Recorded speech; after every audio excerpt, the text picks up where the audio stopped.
Hello everyone.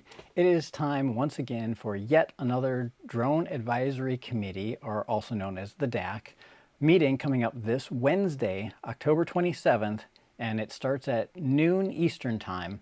The FAA holds about 3 of these a year, and the last one was back at the end of June. So if you're watching this, you might be wondering, what is the DAC?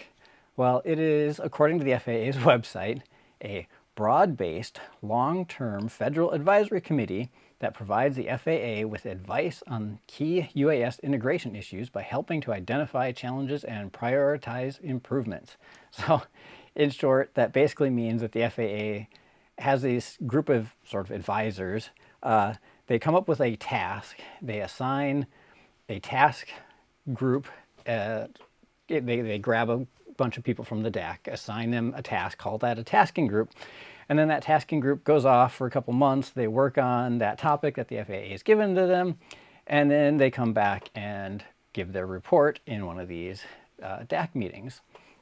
So the FAA is then supposed to take this advice into consideration for future actions. So then you're probably wondering, why should I care? Well, right now there are no official DAC members that are directly representing the recreational users, despite the fact that recreational users make up the largest majority of airspace users in the United States. So another reason you might want to care is that I think we need to show the FAA that we're here, we care about the regulations that affect us, we want representation, and ideally, we would like that representation to be somewhat proportional to the numbers of recreational users there are.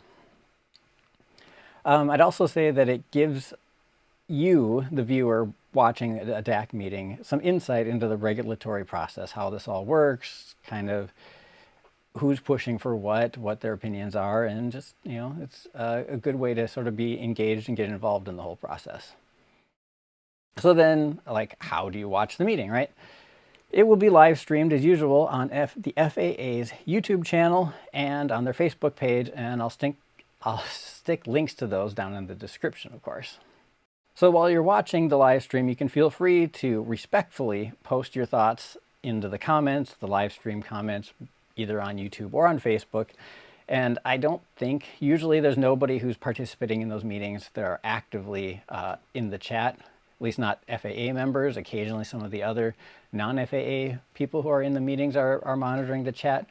But the FAA has said that they do have other employees who are not on camera in the meeting that are watching the chat. So they're at least monitoring it somewhat, even though you probably won't see them reading or answering your questions live like you might expect in some other meetings. So what's going to be covered in this particular DAC meeting? Well, the FAA publishes what they call an eBook before each of these meetings, and it's over 100 and some pages. It's got the agenda, it's got the presentation slides, and it also has a bunch of background material submitted by the tasking groups. And I encourage you all to definitely go take a look at that, even though it is really long. I'll try to summarize some of the parts that I've taken out of it really quickly here.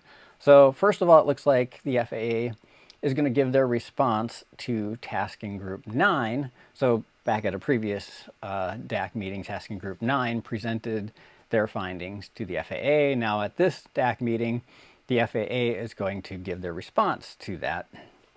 And Tasking Group number 9 was tasked to engage operators in low-altitude airspace to obtain feedback on how remote identification might be used to increase situational awareness, and use this feedback to develop recommendations on how the FAA addresses response to the RFI. So basically, they're asking that if drones had remote ID on them, how could pilots flying low to the ground use that to know where drones are? And would it be helpful? And then after that, the FAA will give their response to Tasking Group number 10. And Tasking Group 10 was tasked with coming up with gender-neutral language that the FAA should be using relating to drones. And Tasking Group 10 recommended using the word uncrewed, which every time I see that I see unscrewed for some reason. But anyway, Tasking Group 10 recommends using uncrewed instead of unmanned, so we can keep using acronyms like UAS that have stood for unmanned aircraft systems, and instead should be uncrewed aircraft systems. But then right after that, the FAA goes on and says, thanks for all the recommendations. We're going to use the word drone. So I guess from now on, the FAA is going to use the word drone instead of unmanned for everything. The FAA also says that they will change NOTAMs.